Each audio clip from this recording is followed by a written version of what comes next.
Real wake-up call for me was last December, and we were doing a call with one of our consultants, much older fellow, great thinker, French, and he said, look, I was used to, okay, the U.S. has sanctioned Venezuela, the U.S. has sanctioned Russia, U.S. has sanctioned Iran, and he said, it is untenable that the U.S. can extend its foreign policy to the French government via the dollar, and just this huge multi-billion-dollar fine on BNP is going to make a U.S. ally want to think of a new way of doing business. So, like you have this new term, the global South, that wants out of the dollar system.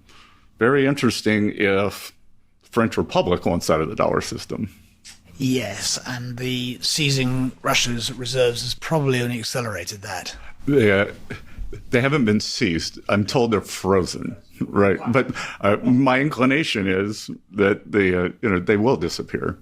You have written about gold and have painted a scenario. Gold is not a fiat currency. There's a limited amount. It is recognized as a store of value.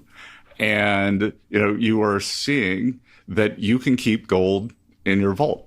But the mistake the Russians made was the Russians got onto war footing in terms of their foreign exchange reserves, but they moved out of dollars into euros.